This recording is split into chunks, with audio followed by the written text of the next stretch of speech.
আজকে দাঁড়িপাল্লার গণজোয়ার দেখে একটি দলের মাথা খারাপ হয়ে গিয়েছে। তারা আমাদের সম্মানিত মা এবং বোনদের পেটে লাথি মারছে, আমাদের ভাইদেরকে তারা হত্যা করছে, বিভিন্ন নারীদের মিছিলে তারা হামলা করছে, বিভিন্ন জায়গায় বিভিন্নভাবে তারা লুটতরাজ করছে। সম্মানিত বন্ধুগণ, আমরা তাদেরকে জানিয়ে দিতে চাই, যেভাবে বাংলাদেশ অতীতে চলেছে আগামী দিনের বাংলাদেশ এইভাবে চলবে না।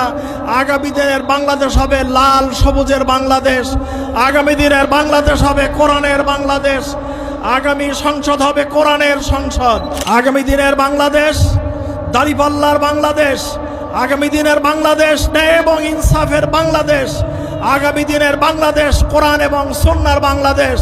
এই বাংলাদেশ গঠন করার জন্য কি আপনারা প্রস্তুত?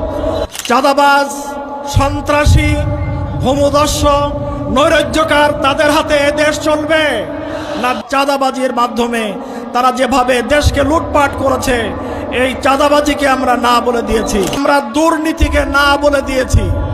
দুর্নীতি আমরা করব না এবং আমরা দুর্নীতি হতে দেব না।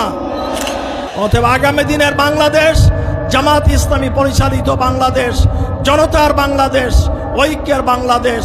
এই বাংলাদেশকে সুন্দর বাংলাদেশ হিসেবে আমরা গড়ে তুলতে চাই। জামাত ইসলামী যদি ক্ষমতায় যায়, এখানে নারীরা বোরকা পরায় তাদের ঘরের ভিতরে রাখবে।